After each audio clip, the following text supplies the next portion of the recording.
ആണ്ടവരുടെ നാമം മഹിമപ്പെടുമാറാകട്ടെ. ആണ്ടവർ നമുക്ക് പിന്നെ ഒരു നാൾ തന്നിരിക്കെ ഇത് നമ്മൾ തമിഴ് മെസ്സേജിൻ്റെ 38-ാം ഭാഗം താൻ നമ്മൾ ഇപ്പോൾ കേൾക്കാൻ പോകുന്നത്. ആണ്ടവർ നമ്മളെ ഇത്രത്തോളം സഹായിച്ചു. നമുക്ക് ആണ്ടവരുടെ വചനത്തിൽ നിന്നും പിന്നെയും വാസിച്ച് പഠിക്കുവാൻ തക്കോണം ആണ്ടവർ നമുക്ക് ടൈം തന്നിരിക്കുക. അതിനായി നമുക്ക് ആണ്ടവർക്ക് സ്തോത്രം പണ്ണാം.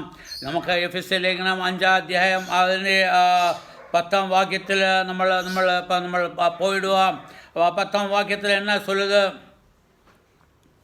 സകല സൽഗുണവും നീതിയും സത്യവുമല്ലോ വെളിച്ചത്തിൻ്റെ ഫലം.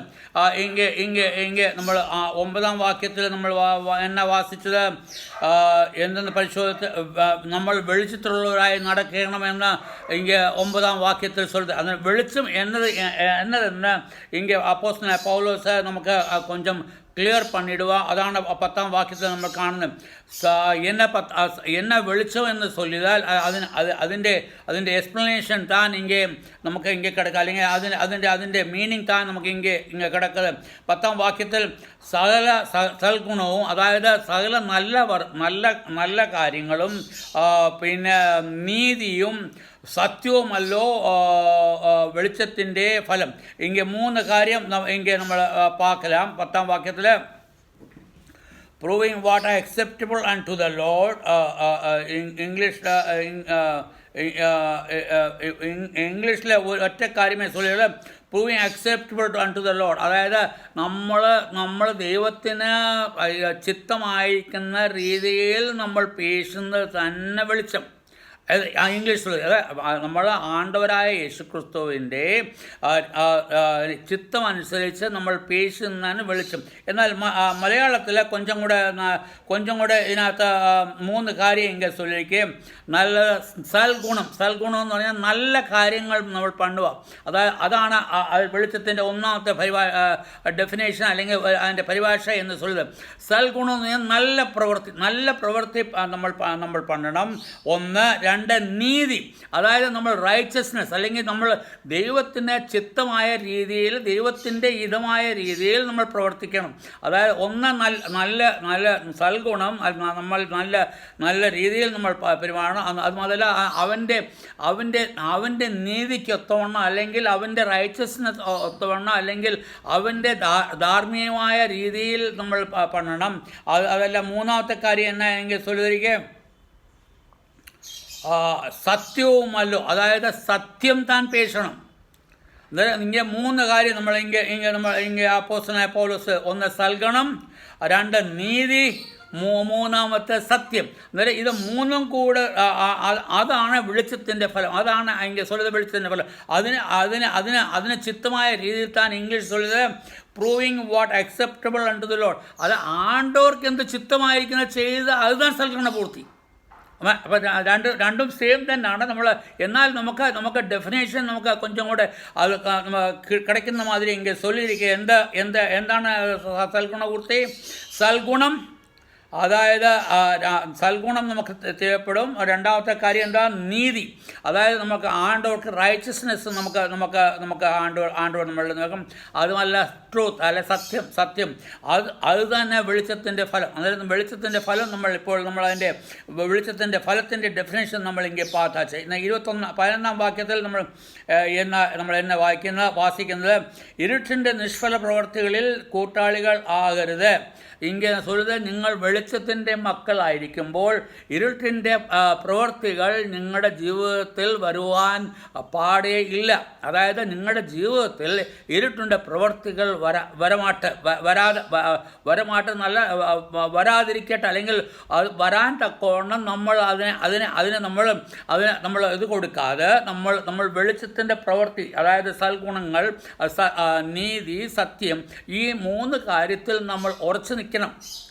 അതായത് അപ്പോൾ ചെയ്തില്ലെങ്കിൽ നമ്മൾ ഇരുട്ടിൻ്റെ പ്രവൃത്തിയിലേക്ക് പോയിടും. ഇവിടെ 11-ാം വാക്യത്തിൽ എന്നാ ചൊല്ലുന്നത്?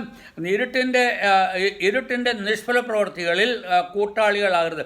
അതായത് ഇരുട്ടിൻ്റെ പ്രവൃത്തികളിൽ അത് നിഷ്ഫലമായിരിക്കും. അതിൽ ഒന്നുമേ ലാഭം கிடைக்காது.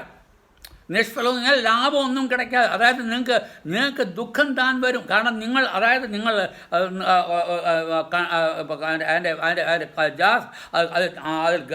നമ്മൾ ഉള്ളിലെ പോയിട്ട് വന്നെങ്കിൽ നമുക്ക് എന്നാ ചെയ്യും?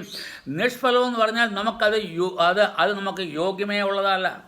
അത് ആണ്ടവർക്ക് ചിത്തം ചെയ്യുന്നതാണ് യോഗ്യം. അത് ആണ്ടവർക്ക് ചിത്തം എന്നതാണ് സൽഗുണം, അതായത് നല്ല പ്രവൃത്തികൾ, അത് നീതി, അതായത് നമുക്ക് ന്യായമായ രീതിയിൽ നമ്മൾ പണണം.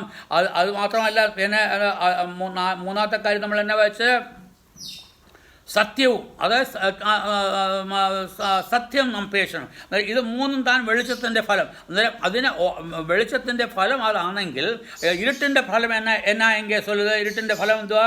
നിഷ്ഫല പ്രവൃത്തികൾ. അതായത് നമുക്ക് അത് ഫലമില്ലാത്ത പ്രവൃത്തികൾ താൻ ഇരുട്ടിൻ്റെ പ്രവൃത്തികൾ.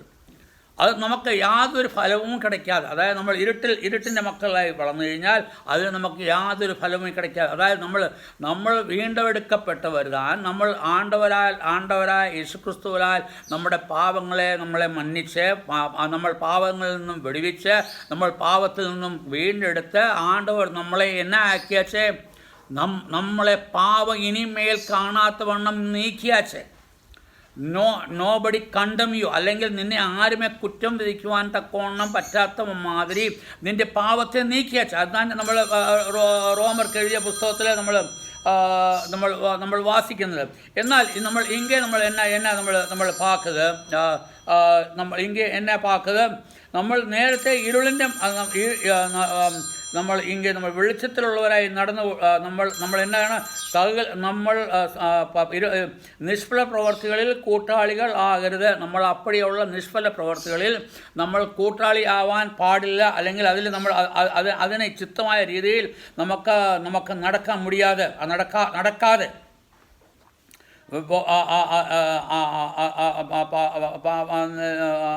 കൂട്ടാളികളാകരുത്. അവയെ ശാസിക്കത്ര വേണ്ട. അപ്പടി വരുന്ന കാര്യങ്ങൾ നമ്മൾ ശാസിച്ച്, അല്ലെങ്കിൽ അതിനെ ദോഷം പറഞ്ഞ്, അല്ലെങ്കിൽ അതിനെ നമ്മൾ കേട് പറഞ്ഞ് അതിനെ മാറ്റി നിർത്തണം. അതായത് നിഷ്ഫലങ്ങൾ നമ്മുടെ ജീവിതത്തിൽ വരാതെ വണ്ണം നമ്മൾ കാപ്പാക്കണം. അപ്പടി അതാണ് ഇങ്ങനെ അതായത് നിഷ്ഫല കാപ്പാക്കണം എന്ന് ചൊല്ലിയിരിക്കും. 12ാം വാക്യത്തിൽ എന്തൊക്കെയും അവർ ഗൂഢമായി ചെയ്യുന്നത് പറവാൻ പോലും ലജ്ജയാകുന്നു. എന്നാൽ അവർ ഗൂഢമായി, അതായത് ഇരുട്ടിൻ്റെ പ്രവൃത്തികൾ ചെയ്യുന്നവർ അവർ എല്ലാമേ ഒളിച്ച് பார்த்து தான் செய்து அது சொல்லாம் തന്നെ என்ன ആയിരിക്കും? മോശമായിരിക്കുക. அதுதான் சொல்லுது. ചെയ്യുന്ന പറവാൻ പോലും ലജ്ജ. അത് ചൊല്ലുമ്പോൾ തന്നെ നാണം വന്നിടും. അതുதான் ഇങ്ങനെ சொல்லுது. അതായത് നിന്റെ ഇരുട്ടിൻ്റെ പ്രവൃത്തികൾ നീ ചെയ്യുന്നത് അത് നമ്മൾ பார்த்து കഴിഞ്ഞാൽ നമുക്ക് നാണം വന്നിടും, അല്ലെങ്കിൽ നിനക്ക് മോശം വന്നിടും, അല്ലെങ്കിൽ നിനക്ക് നഷ്ടം വന്നിടും, അല്ലെങ്കിൽ നിനക്ക് അത് യാതൊരു പ്രയോജനവും கிடைக்காത്ത വണ്ണം അത് നമ്മുടെ ജീവിതത്തിൽ വന്നിടും. അതായത് നമുക്ക് ഇരുട്ടിൻ്റെ മക്കളായിരിക്കാൻ നമുക്ക് പാടില്ല. നമ്മൾ വെളിച്ചത്തിൻ്റെ മക്കളായിരിക്കണം. നമ്മൾ ദൈവത്തിൻ്റെ ആണ്ടവർ നമ്മളെ വെളിച്ചത്തിൻ്റെ മക്കളാക്കിയാച്ച്, ആണ്ടവർ നമ്മൾ വെളിച്ചത്തിൻ്റെ മക്കളായപ്പോൾ ആണ്ടവർ വെളിച്ചത്തിൻ്റെ ഫലങ്ങൾ നമ്മൾ കണ്ടു. അത് എന്താണ് നമ്മൾ കണ്ടത്? സൽഗുണങ്ങൾ, നീതി, അതും സത്യം. ഈ 3 കാര്യം നമ്മുടെ ജീവിതത്തിൽ നമുക്ക് എപ്പോഴുമേ ദൈവപ്പെടും. അതാണ് വെളിച്ചത്തിൻ്റെ ഫലം. ആ വെളിച്ചത്തിൻ്റെ ഫലം, ആ ഇരുട്ടിൻ്റെ ഫലം എന്നതാ? അത് ചൊല്ലുവാന്നുണ്ടെങ്കിൽ നമുക്ക് നാണം വന്ന്, നമുക്ക് ക്ഷേമം വന്നിടും. അതായത് നമുക്ക് തന്നെ ചൊല്ലാൻ പറ്റത്തില്ല. അതായത് നമ്മൾ ഇരുട്ടിൽ ചെയ്യുന്ന, അല്ലെങ്കിൽ നമ്മൾ അന്ധകാരത്തിൽ ചെയ്യുന്ന, അല്ലെങ്കിൽ നമ്മൾ ആരെങ്കിലും പാക്കാതെ നമ്മൾ ചെയ്യുകയെന്നുണ്ടെങ്കിൽ അത് നാണം തന്നെ വന്നിടും. നീ അപ്പടി വരുവാന്നുണ്ടെങ്കിൽ നിങ്ങൾ എന്നാ சொல்லுന്നത്? അതിനെ നീ ശാസിക്കണം. അതായത് നീ അതിനെ മാറ്റി നിർത്തണം. അല്ലെങ്കിൽ അതിനോട് നീ തപ്പ്, നീ എൻ്റെ പക്കത്തിൽ വരാതെ നീ അവനെ ദൂരെ മാറ്റി കളയണം എന്ന് എങ്കിൽ ചൊല്ലിയിരിക്കുന്നത്. അവേശ നമ്മുടെ സമയം ഇங்கே നമ്മൾ കളഞ്ഞാച്ച് നമ്മൾ 3 വാക്യം നമ്മൾ ഇங்கே വിസാരിച്ചാച്ച് 3 വാക്യം നമ്മൾ സൽഗുണവും നീതിയും സത്യവും മലോ വെളിച്ചം. 10ാം വാക്യത്തിൽ നമ്മൾ വാസിച്ചു. സൽഗുണങ്ങൾ, നീതി, സത്യം, ഇത് മൂന്നും നമ്മുടെ വെളിച്ചത്തിൻ്റെ പ്രവർത്തികൾ എന്ന് നമ്മൾ കണ്ടു. ഇരുട്ടിൻ്റെ പ്രവർത്തികൾ നമ്മൾ പോകരുതെന്ന് പരിശുദ്ധാത്മാവ് നമ്മളോട് കണ്ടിപ്പായി ചൊല്ലിയിരിക്കുകയും, അത് മാത്രമല്ല ഇരുട്ടിൻ്റെ പ്രവർത്തികൾ നമ്മൾ ചൊല്ലുമ്പോൾ തന്നെ അത് നാണം താൻ, അത് നമുക്ക് തന്നെ മോശം. നമ്മൾ എപ്പടി ചൊല്ലിടും? അത് നമ്മൾ ഇരുട്ടിൽ ചെയ്യുന്ന കാര്യങ്ങൾ അത് ആണ്ടൊക്കെ ചിത്തമല്ല കാര്യങ്ങളല്ല. അന്നേരം നമ്മൾ ഞാൻ கன்க்ளூட் பண்ணுவான். ഞാൻ என்ன சொல்லுது, நீங்கள் பார்க்கணும் ஆண்டவர் என்ன சொல்லுது. ஆண்டவர் சொல்லுது, நீங்கள் வெளிச்சத்தின மக்கள். അന്നേരം വെളിച്ചത്തിൻ്റെ മക്കളാകുമ്പോൾ വെളിച്ചത്തിൻ്റെ കാര്യങ്ങൾ താൻ பண்ணணும். ഇരുട്ടിൻ്റെ മക്കളല്ല, നിങ്ങൾ ഇരുട്ടിൻ്റെ മക്കളാണെങ്കിൽ ഇരുട്ടിൻ്റെ പ്രവർത്തിക്കണം. നിങ്ങളെ ആണ്ടവർ നിങ്ങളെ നേസിച്ച് നിങ്ങളെ വെളിച്ചത്തിൻ്റെ മക്കളാക്കിയാച്ച്.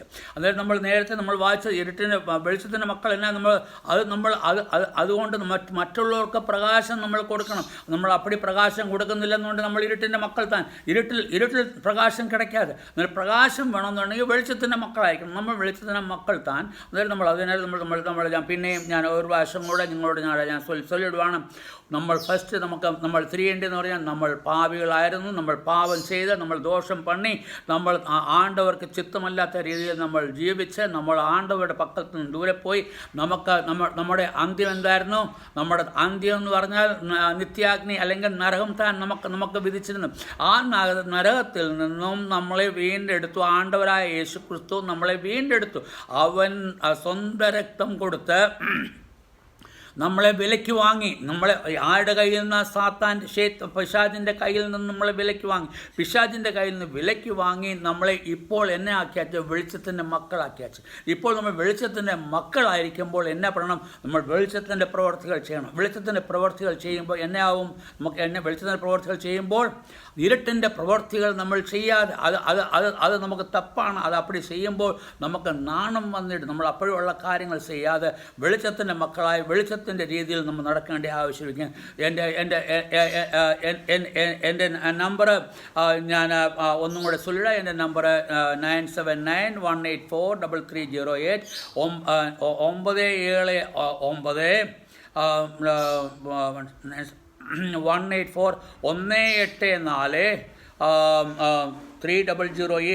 174 അതാണ് എൻ്റെ നമ്പർ. നിങ്ങൾ എന്നെ എന്തെങ്കിലും കാര്യമുണ്ടെങ്കിൽ, ഇതിനെപ്പറ്റി എന്തെങ്കിലും ഡൗട്ട് ഉണ്ടെങ്കിൽ, എന്തെങ്കിലും എന്നോട് സംശയം ഉണ്ടെങ്കിൽ നിങ്ങൾ എന്നെ കൂപ്പിട്ട് കഴിഞ്ഞാൽ ഞാൻ എക്സ്പ്ലനേഷൻ തന്നിടാം.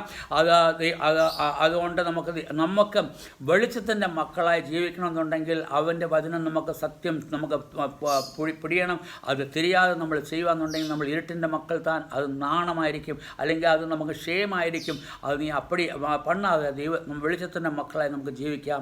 ആണ്ടവരുടെ നാമം മഹിമപ്പെടുമാറാകട്ടെ. ആമേൻ.